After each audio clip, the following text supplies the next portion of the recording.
Mulai. Bismillahirrahmanirrahim. Assalamualaikum warahmatullahi wabarakatuh. Alhamdulillah, lahun ni'matu wa lahul fadlu wa lahul thana'ul hasan. Wa salawatullahil barrir rahim wal malaikatil muqarrabin ala sayyidil mursalin Muhammadin wa ala alihi wa sahbihi at-tayyibin at-tahirin. Allahumma la sahla illa ma ja'altahu sahla wa anta ya hayyu ya qayyum taj'alul hazna idza syi'ta sahla. Allahumma akrimna bil ikhlasi fin niyyati wal qawli wal amal. Alhamdulillah, puji syukur kita panjatkan selalu kepada Allah karena pada pagi hari ini Allah masih memberikan kita kesehatan, masih memberikan kita kekuatan untuk selalu taat kepadanya dalam keadaan sehat wa afiat. Shalawat serta salam semoga tetap tercurahkan kepada Nabi Agung Nabi Muhammad sallallahu alaihi wasallam. Sebelum kita mulai, mari kita tata niat kita mengaji hanya mengharapkan ridha Allah subhanahu wa ta'ala semata. Karena sabda baginda Nabi Muhammad sallallahu alaihi wasallam, innamal a'malu binniyat wa innama likulli imri'in ma nawa. Jadi segala perbuatan yang baik supaya mendapatkan pahala dari Allah maka harus disertai dengan niat yang baik. Juga mari kita membaca Al-Fatihah yang tujuannya kita tujukan kepada saudara-saudara kita, guru-guru kita ataupun siapapun jamaah-jamaah kita yang sakit. Semoga Allah Subhanahu wa taala mengangkat sakit dan menyembuhkannya dan bisa beraktivitas seperti sedia kala. Dan bagi yang sudah meninggal, semoga Allah Subhanahu wa taala luaskan kuburannya dan Allah taala ampuni dosa-dosanya, amin amin ya rabbal alamin. Ala hadhihi niyyah wa ala kulli niyyatin salihatin. Al-Fatihah. A'udzu billahi minasy syaithanir rajim. Bismillahirrahmanirrahim. Alhamdulillahi rabbil alamin. Arrahmanir rahim. Maliki yaumiddin. Iyyaka na'budu wa iyyaka nasta'in. Ihdinas siratal mustaqim. Siratal ladzina an'amta 'alaihim ghairil maghdubi 'alaihim waladdallin. Amin. Bismillahirrahmanirrahim. Kita akan melanjutkan kajian kita. Yang hal ini kita sudah sampai pada bab tayammum. Faslun fasal. Wa syaraitut tayammumi, syarat-syarat tayammum khamsatu asya'a. Ada 5 macam, 5 perkara. Pertama adalah wujudul udhri, adanya uzur. Bisafarin, uzur itu biasanya tidak adaannya air itu karena safar, itu maksudnya. Jadi wujudnya uzur, adanya uzur itu karena tidak adanya air, biasanya itu dalam safar. Bukan berarti adanya uzur itu orang boleh untuk tayamum karena safar. Bukan itu maksudnya. Tapi biasanya orang tidak ada air itu ketika safar. Jangan dianggap umpamanya orang jalan kemudian habis itu ini udah safar nih. Habis itu langsung tayamum. Padahal ada air. Maksudnya apa ini? Maksudnya biasanya orang tidak ada air itu ketika safar. Nah, kita kembali lagi kepada kitab Al-Qaulul Jali, bahwasanya perkara yang diperbolehkan orang untuk tayamum itu dibagi menjadi dua. Ada kalna faqdul ma, ada kalanya tidak adanya air. Ada kalanya karena sakit yang kalau dia memakai air maka akan kambuh sakitnya, akan tambah parah. Yang awalnya tidak sakit kemudian menjadi sakit karena luka umpamanya kan, maka itu diperbolehkan tayamum. Jadi ini supaya menjadi pengalaman aja bahwasanya kemarin, jadi jangan dianggap safar itu jadi sebab orang itu boleh tayamum. Maksudnya di sini apa? Maksudnya adalah ketika seseorang itu safar, itu biasanya itu tidak ada air. Makanya kita kembalikan ke Al-Qaulul Jali, bahwasanya orang boleh untuk tayamum, at-tayamum, karena dua hal. Yang pertama itu karena tidak ada air. Yang kedua itu adalah sakit. Kalau dia pakai air maka akan kambuh sakitnya. Kalau dia pakai air maka yang awalnya itu tidak sakit kemudian menjadi sakit atau menjadi lama, atau bahkan kalau parah-parahnya itu bisa tambah busuk umpamanya, maka itu diperbolehkan untuk tayamum. Tidak ada air itu dibagi menjadi dua. Memang tidak ada air, memang tidak ada air. Ada air, memang tidak ada air, tidak ada air. Memang tidak ada air ini, ada kalanya seseorang tersebut dia tahu adanya air di atas haddul qurb. Jadi adanya orang tersebut tahu adanya air, tapi apa? Di atas haddul qurb. Berapa haddul qurb? Haddul qurbi itu sama dengan nisful farsah. Nisful farsah, separuh dari farsah. Satu farsah kurang lebih sama dengan 3 mil. 3 mil. Kok bahasa Arab? Jadi haddul qurb. Jadi ada dalam bahasa Arab itu ada batasan untuk jarak itu, had al-qurb. Berapa haddul qurb? Itu sama dengan separuh farsah.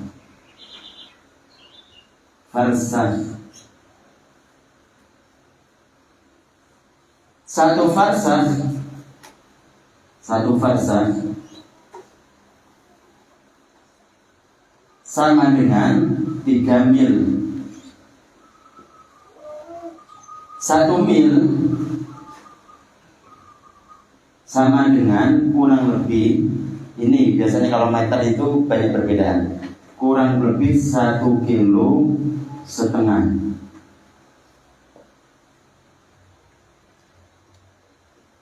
Nah sekarang untuk nisful farsah berapa kilo?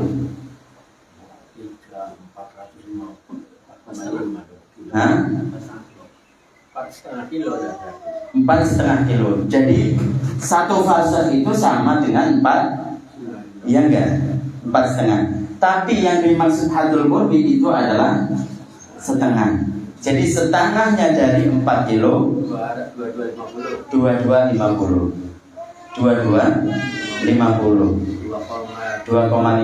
ya.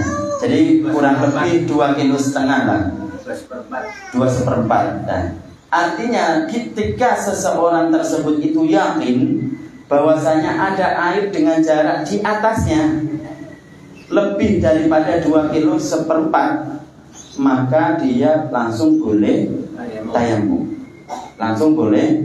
tayamum. Bisa dipahami ini? Ya, jadi kalau yakin bahwasanya ada air 2,5 kilo di mana ya, jauh dan lumayan ya. Yakin itu ada air di sana, maka boleh langsung tayamum. Kalau tidak yakin, kalau dia yakin, kalau tadi kan di atas ya, lebih daripada 2,1/4 kilo. Sekarang dia itu yakin ada air. Saya pernah sana tuh. Di mana? Di tempat itu. Tapi jaraknya dari sini kurang lebih 2 kiloan. Di sana ada air. Yakin. Maka dia tidak boleh langsung tayamum, harus mendatangi tempat yang dia yakin ada air. Dalam kisaran 2,1/4 kilo. Bisa ya? Kalau ihtimal gak yakin itu karena tempatnya mungkin baru bagi dia, kayaknya ada air di sana, tapi saya gak yakin. Maka apa yang ia perbuat? Yang ia perbuat itu dia mencari di kisaran haddul ghauf. Jadi ada namanya had al-ghauf. Had al-ghauf sama dengan kurang lebih 150 meter.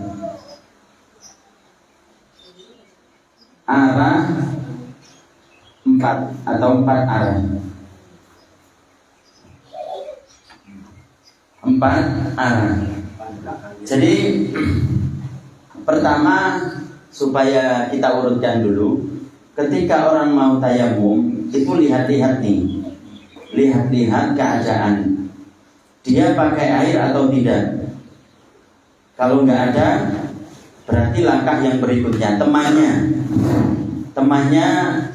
bawa air atau tidak. Nggak ada yang bawa, maka kita lihat langsung ini haddul qurb. Kalau dia yakin bahwasanya ada air lebih daripada 2,1/4 kilo, maka langsung tayamum. Berarti di tempat itu memang nggak ada. Kalau dia tersebut itu yakin adanya air di batasan, di kisaran 2,1/4 kilo, maka langsung dia wajib untuk mendatangi tempat tersebut. Jadi jangan langsung tayamum. Kemudian yang berikutnya, kalau dia ihtimal, maksudnya itu tidak yakin dalam batasan 2,1/4 kilo ada atau tidak, saya tidak yakin di sana itu ada air. Maka dia apa yang dia perbuat? Dia mencari di kisaran haddul ghauf. Berapa? 150 meter dari tempat dia mau sholat dan tayamum. Kemana 4 arah? Depan, belakang, kanan dan kiri. Kalau sudah nggak ada, baru dia boleh tayamum. Makanya ayatnya itu dasar dibuat orang untuk tayamum itu kan, fa in lam tajidu ma'an fatayammamu. Fa in lam tajidu ma'an fatayammamu. Apabila kamu belum mendapati air, maka diperbolehkan untuk tayamum. Orang dikatakan tidak mendapati itu kan berarti sudah mencari. Orang dikatakan tidak mendapatkan itu setelah mencari, berusaha mencari. Tahapannya mencari tersebut ini tahapannya. Jadi kalau kita punya saudara di Kalimantan, saudara di Sumatera yang kita tidak pernah datang ke sana, maka ini sangat bermanfaat. Biasanya dia tidak di luar Jawa, dari Jawa juga banyak daerah yang sulit air. Umpamanya di Wonogiri katanya, mungkin sebagian, enggak semuanya. Kebetulan yang didatangi itu adalah tidak ada air. Jadi gitu. Jadi biasanya orang kalau safar itu enggak ada air. Itu maksudnya. Jadi maka gimana caranya? Prosesnya seperti ini, yaitu mencari dulu dalam batasan haddul qurb. Udah kita temukan tadi berapa kira-kira. Kemudian kalau tidak mendapati, maka itu di haddul ghauf, 4 arah. Kalau sudah tidak mendapati lagi, maka barulah boleh dia untuk tayamum. Tidak boleh langsung tayamum tanpa mencari, karena ayatnya jelas, fa in lam tajidu ma'an fatayammamu.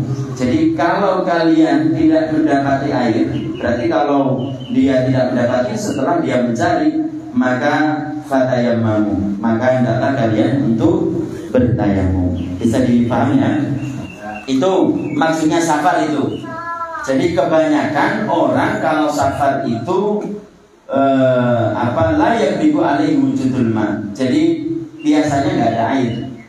Maka di sini maksudnya tentang air juga, bukan karena safar.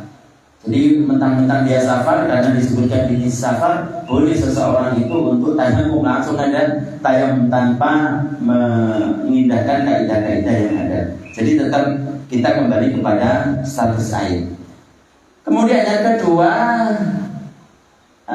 ini kan ada 2 tadi. Memang tidak ada air, ini bahasanya seperti ini. Atau yang kedua itu ada air, tapi antara dia dengan air itu, pertama ada kalanya dia bawa air dikit, cuma bisa untuk diminum. Kalau nggak minum karena di tempatnya tempat yang kering gitu kan, mungkin dia mau mati haus, pingsan. Air itu kan energi yang sangat mendukung untuk ketahanan tubuh kita. Airnya hanya aqua setengah gelas umpamanya, atau 1 gelas. Kemudian kalau dia wudu, tidak ada yang buat minum, maka bagi dia boleh untuk bertayamum meskipun ada air, karena airnya dibuat untuk hal yang lain, boleh. Atau ada air, tapi antara dia dengan air itu terhalang semisal binatang buas.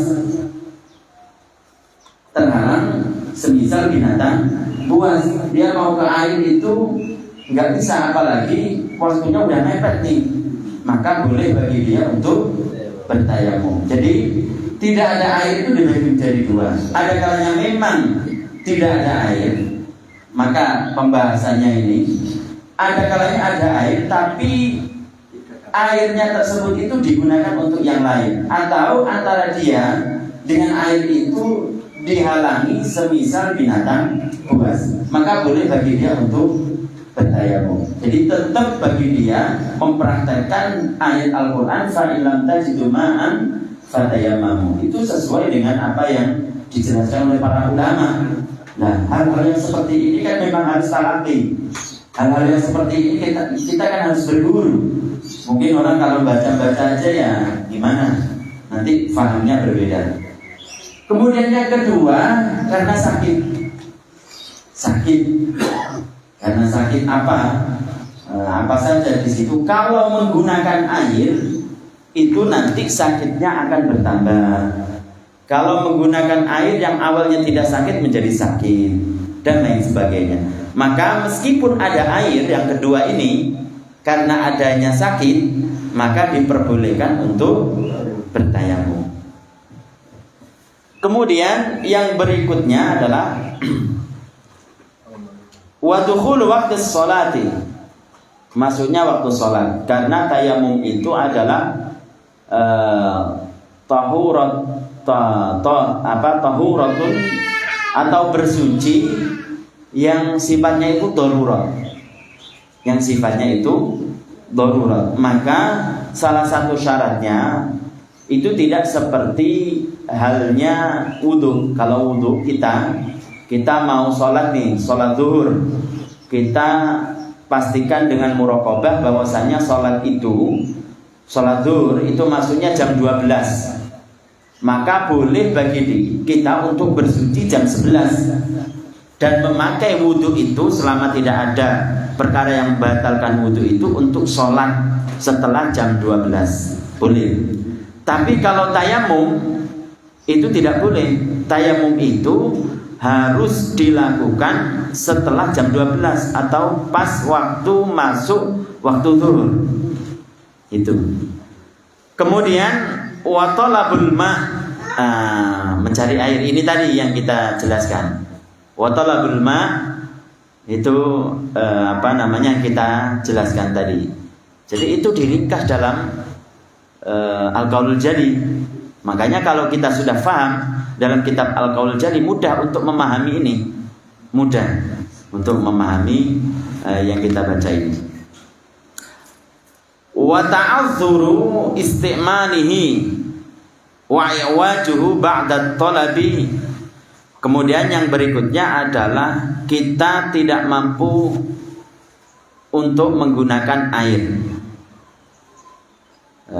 Kita tidak mampu untuk menggunakan air, ya karena mungkin sakit itu.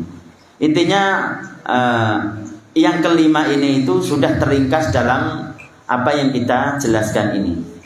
Jadi bagaimana caranya seseorang tersebut itu bertayamum, dia harus mencari dulu, mencari dengan batasan-batasan yang sudah kita sebutkan.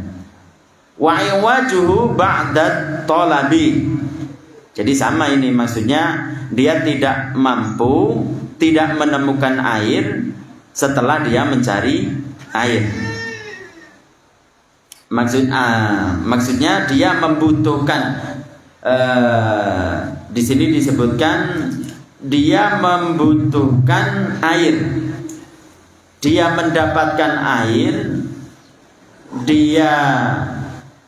namun air itu digunakan untuk dia, cukup untuk dia. Dia membutuhkan air, dia sudah mendapatkan air. Tapi airnya itu dibutuhkan dan cukup untuk minum semisalnya.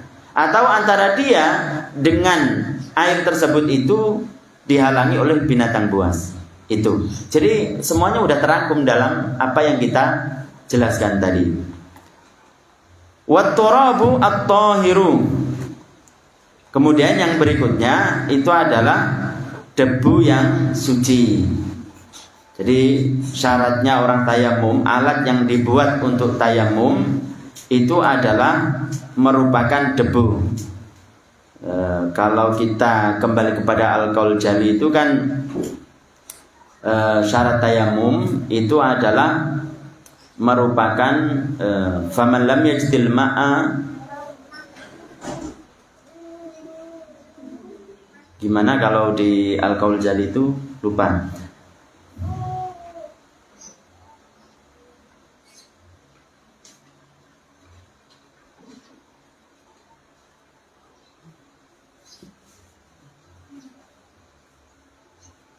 Jadi kalau di di Al-Qaul Jali itu syarat atau alat yang dibuat untuk orang tersebut itu tayamum itu harus terbuat dari tanah yang berdebu. Terbuat dari tanah yang berdebu. Jadi di sini turab at-tahir itu maksudnya tanah. Maksudnya adalah tanah. Bukan semisal umpamanya pasir atau semisalnya itu adalah abu dan lain sebagainya. Tapi ini adalah tanah. Lau gubarun yang punah debu, berdebu. Fa in khalatahu jissun, apabila tercampur dengan jisun itu kayak sepisar kapur. Atau kalau kita itu gamping, ya kan? Auramalun atau pasir atau kerakal, kerikil. Kalau kerakal besar, kalau kerikil kecil. lam yujzi, maka tidak mencukupi. Jadi apa syaratnya kalau di al-qaul jali itu at-turabu lahu gubarun tahirun, suci, dan dalam suci maksudnya di sini itu bukan terdiri dari najis.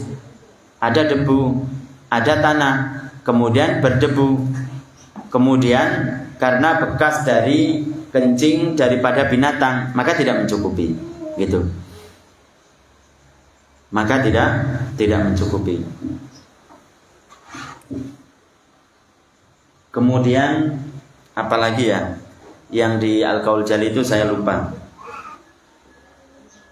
Ada qaul jali tak? Al-qaul jali. Jadi sekalian kita mengingat-ingat yang ada di al-qaul jali.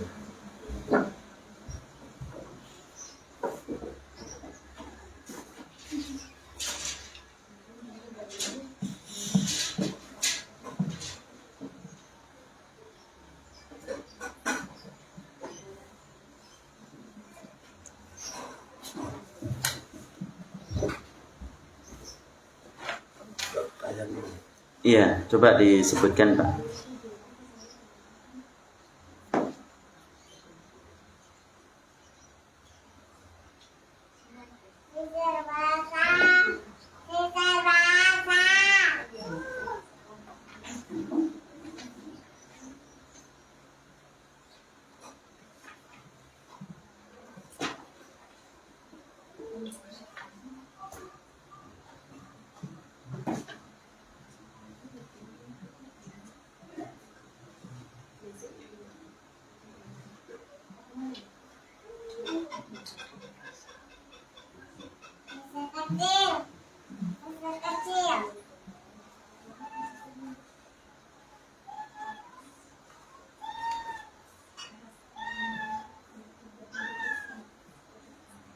Jadi kalau dalam al-qaul jali itu disebutkan begini. Wa man lam yajidil ma aw kana yadurruhul ma tayammama ba'da. Di sini disebutkan biturabin tahurin biturabin khalisin. Jadi dengan tanah yang murni, jadi tidak tercampur.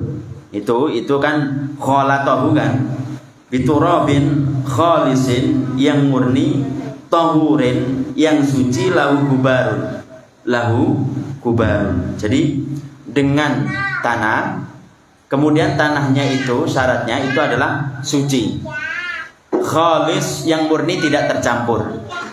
Yang berikutnya itu adalah yang berdebu. Jadi kalau umpamanya ada tanahnya itu yang tidak berdebu, kayak seperti tanah lempung, tahu ya tanah lempung, maka itu tidak mencukupi karena tidak berdebu.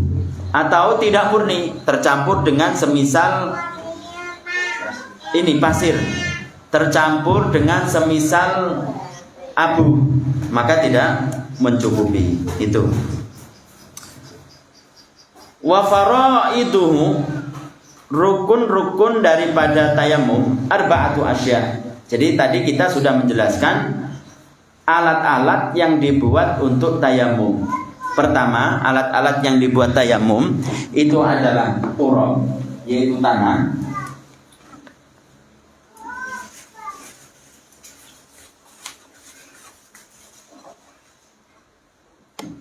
Jadi alat yang dibuat untuk tayamum, pertama itu adalah tanah. Yang kedua, tanahnya itu adalah berdebu. Yang ketiga itu adalah murni. Yang keempat itu adalah suci. Itu. Wa faraiduhu, rukun-rukun tayamum, Arba'atu asya, ada 4 macam. An-niyatu, niat. Kapan niat tersebut? Kalau disebutkan dalam Al-Qaul Jali itu kan ketika memindah debu. Ketika seseorang mengambil debu kemudian dia basuh atau dia usap ke bagian wajah. Itulah niat. Niatnya diletakkan di situ. Bagaimana caranya niatnya? Nah, niatnya itu adalah seperti nawaitu istibahatal fardhi. Nawaitu istibahatal fardhi. Jadi niatnya niat tayamum.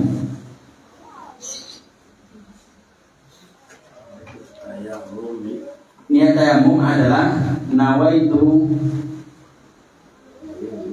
istibahatal fardhi. Saya niat untuk diperbolehkan melakukan kewajiban. Maka dengan niat ini boleh bagi dia untuk melakukan sholat yang wajib 1 dan beberapa sunnah.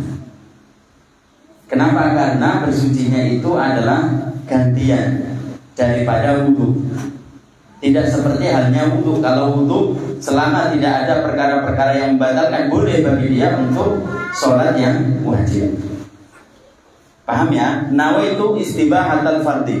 Tapi kalau dia mau melakukan sunnah, nawaitu istibahatal nafli, saya niat untuk diperbolehkan sunnah, maka dengan itu hanya diperbolehkan untuk melakukan hal-hal yang sunnah.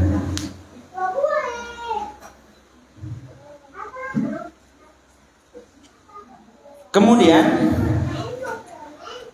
atau dia hanya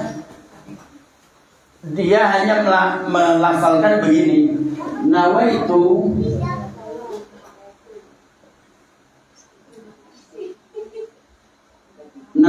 as-shalah atau nawaitu istibahatas shalah. Kata para ulama, maka ini tidak mencukupi. Kenapa? Sholatnya itu bisa sholatnya adalah wajib, sholatnya itu bisa sholat sunnah. Seperti halnya kemarin dalam bab kita berwudu, kan salah satu daripada yang tidak mencukupi itu adalah kalau seseorang itu niatnya adalah nawaitu at-taharata. Saya niat untuk bersuci. Suci itu kan ada yang sunnah, ada yang wajib. Yang diperbolehkan itu kalau dia niat dengan apa? Dengan wajib. Nawaitu fardhus shalah, nawaitu at-taharata li raf'il hadatsil asghar, nawaitu al-wudu'a li raf'il hadatsil asghar, nawaitu al-wudu'a li taharatil wajibah, umpamanya li fardhis shalah, salat yang wajib itu yang mencukupi. Tapi kalau hanya meniatkan nawaitu as-shalah, istibahat as-shalah, tanpa dia mengatakan as-shalata al-wajibah, maka itu tidak mencukupi. Kenapa? Karena sholat itu bisa tertuju kepada yang sunnah, bisa tertuju kepada yang wajib. Bisa dimengerti ya. Jadi itu niat nawaitu istibahatal fardhi. Jadi boleh saya niat dengan tayamum, nawaitu tayammum listibahati, begitu. Nawaitu at-tayammum listibahatil fardhi.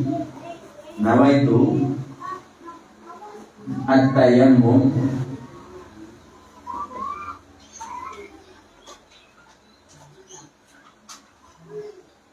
listibahatil fardhi. Nawaitu at-tayammum listibahati as-salata al-wajibah, boleh. Tapi kalau dia niat nawaitu tayammum listibahatil nafli, maka hanya diperbolehkan untuk yang sunnah tapi wajib tidak. Atau nawaitu listibahatis sholati itu tidak mencukupi. Dikatakan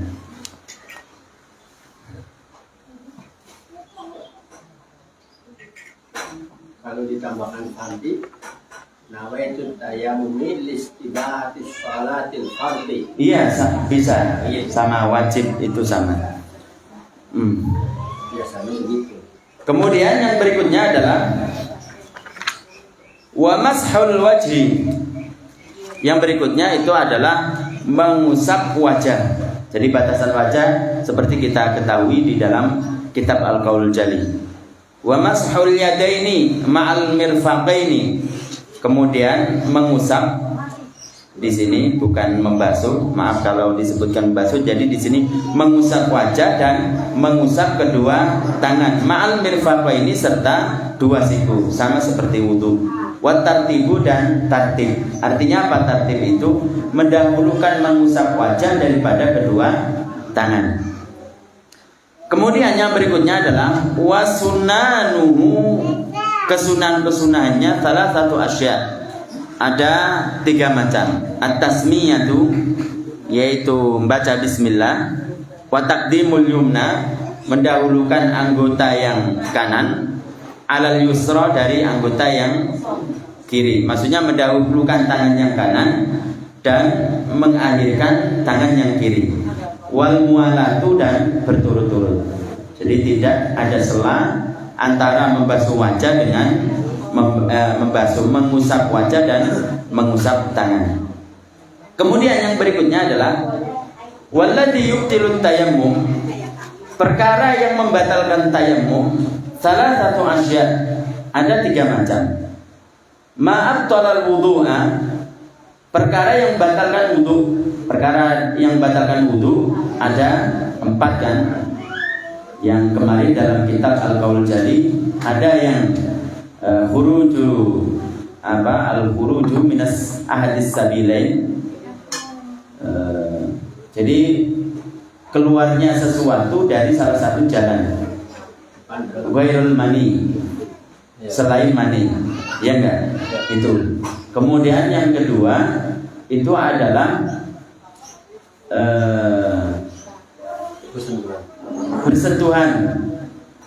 bersentuhan kulit antara laki-laki dan perempuan yang sudah besar. Batasannya adalah sudah diingini oleh lawan jenisnya tanpa penghalang, ya kan? Tanpa penghalang, maka itu membatalkan. Kemudian yang berikutnya itu adalah jadi memegang kemaluan jalan depan atau jalan belakang dengan telapak tangan tanpa penghalang.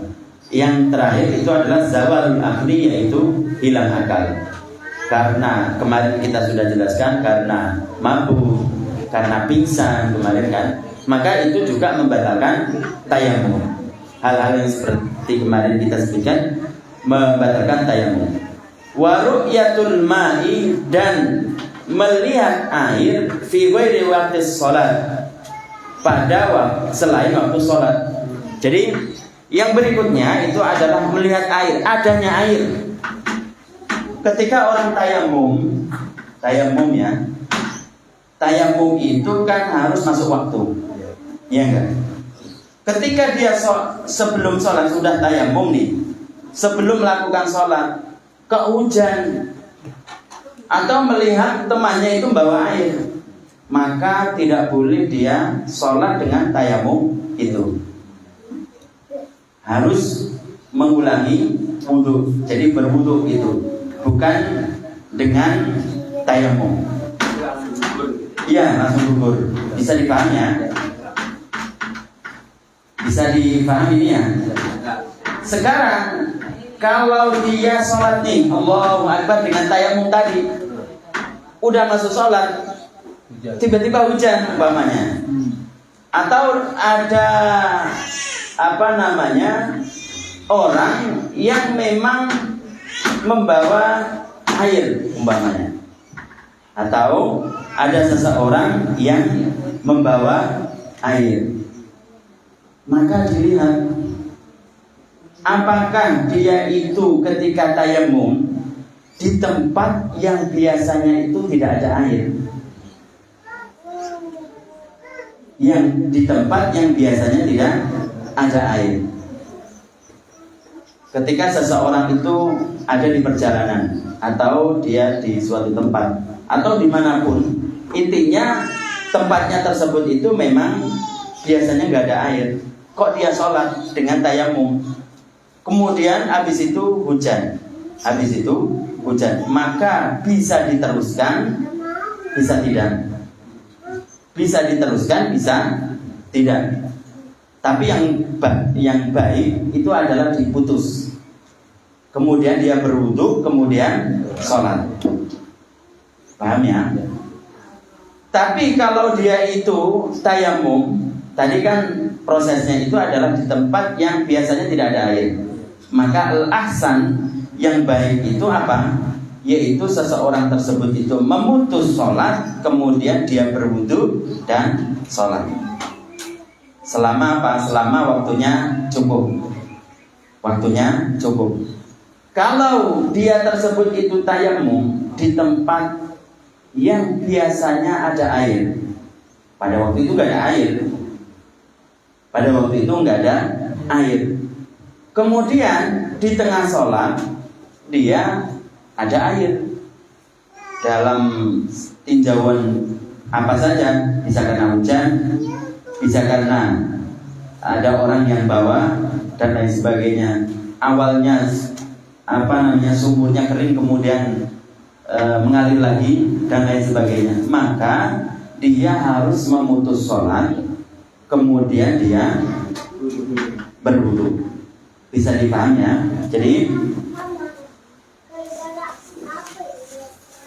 melihat air, yang kedua, yang pertama, perkara yang membatalkan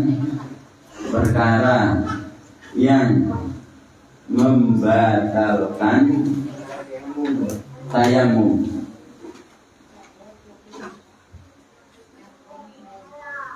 Pertama adalah perkara yang membatalkan wudu.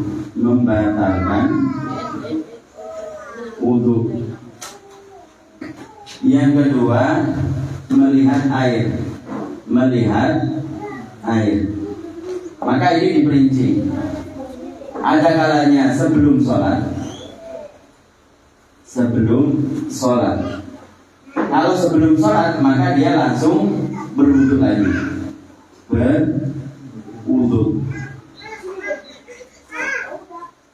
Ada kalanya sudah sholat nih, masuk sholat.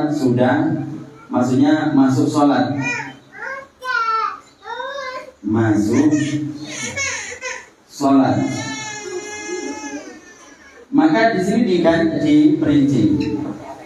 Kalau dia itu tayamum di tempat yang biasanya tidak ada air,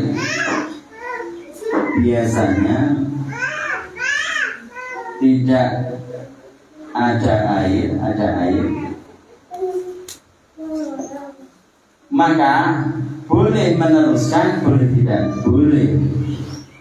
Al-ahsan yang baik memutus sholat. Salah satu perkara yang maksiat itu memutus sholat kalau tidak ada sebab. Memutus perkara yang wajib kalau tanpa ada sebab. Tapi kalau ada sebab maka tidak haram. Paham ya? Puasa Ramadan tanpa ada perkara yang membuat dia membatalkan, dia batalkan, haram. Sholat di tengah-tengah sholat tanpa ada udzur syar'i yang membuat dia membatalkan sholat, dia batalkan, haram. Tapi kalau dia itu ada sebab, maka tidak. Makanya di sini diperinci masuk sholat, dia tayamum di tempat yang biasanya tidak ada air, maka yang baik adalah memutus sholat. Kalau biasanya ada air,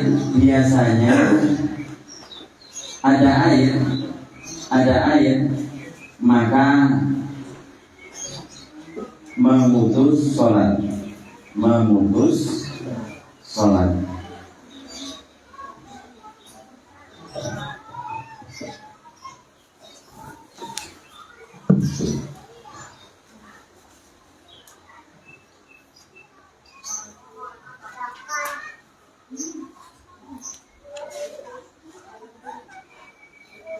Ini maksudnya waru'yatul ma'i fi ghairi waqtis shalah.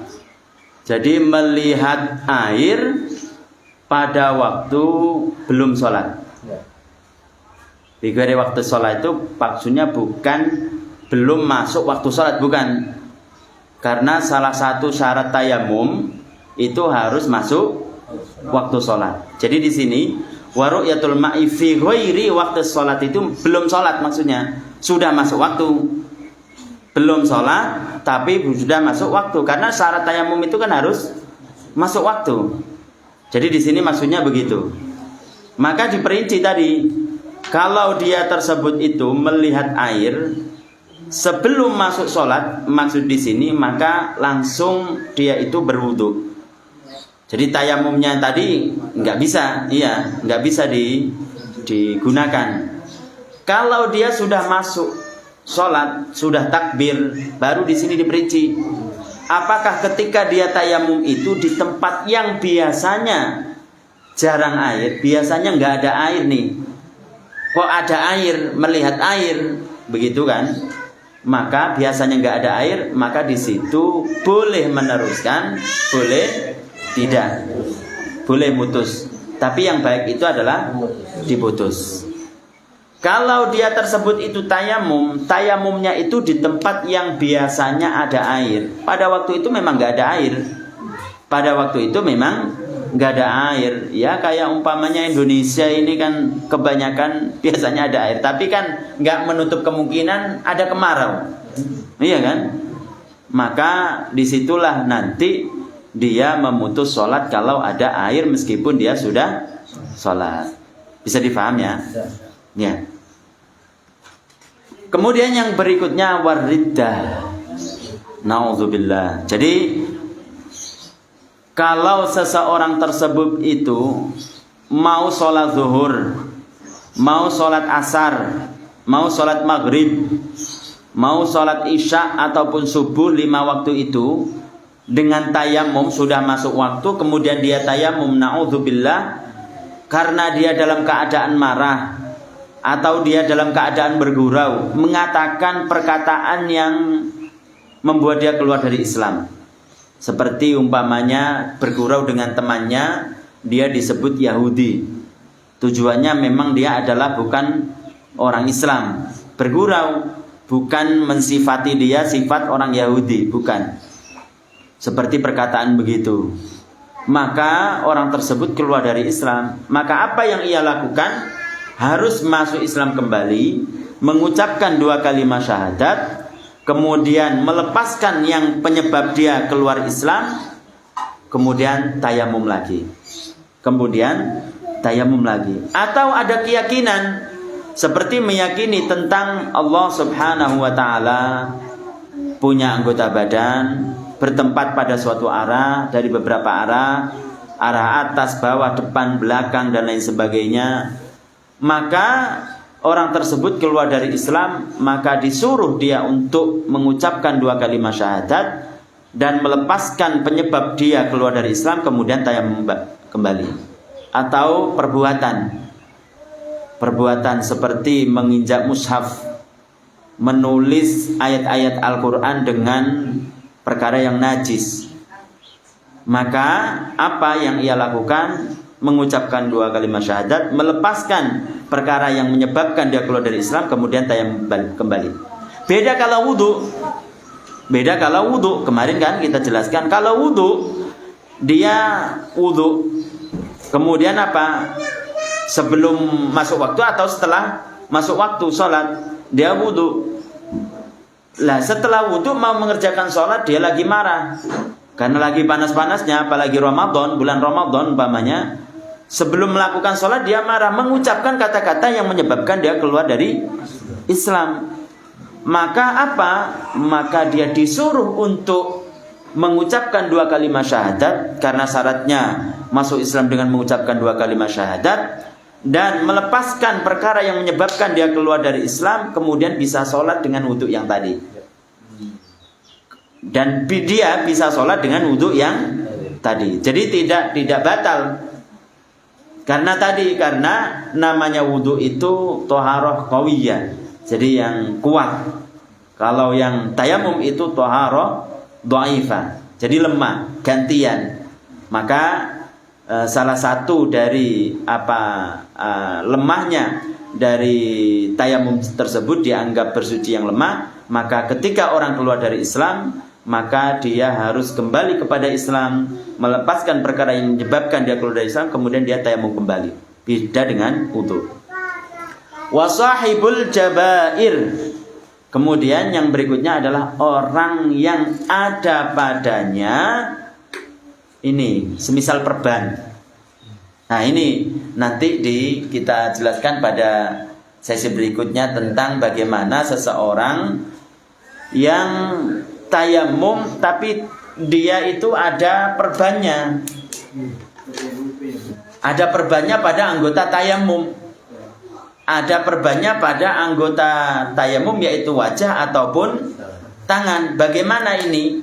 Apakah dia itu ketika dia ada perban, sakit karena luka dan lain sebagainya, kemudian ada debu, nggak ada air, apakah dia udahlah saya itu tayamum, kemudian nggak usah sholat kembali, nggak ada i'adah, nggak mengulangi sholatnya?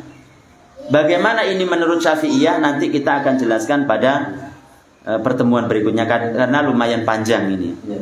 Jadi pada berikutnya. Jadi jangan sampai kesempatan ini ditinggalkan, dilepaskan. Jadi para ibu, para bapak, dalam aturan Islam mazhab Syafi'i, ketika seseorang tersebut itu boleh tayamum, namun ketika tayamum itu ada penghalang yang menyebabkan dia itu tidak menyampaikan debu ke anggota ini, anggota tayamum. Bagaimana dalam Islam aturan-aturannya itu ada. Apakah dia itu ya udah tayamum aja, nanti setelah itu dia mengulangi sholatnya ketika sudah nggak ada perban? Apakah bagaimana itu nanti kita jelaskan. Jadi makanya yang belum hadir hari ini itu bisa hadir pada bab-bab berikutnya. Penting insya Allah.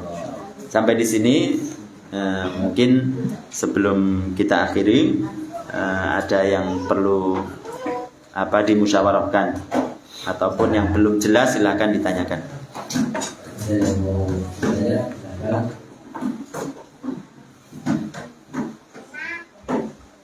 Tadi sedikit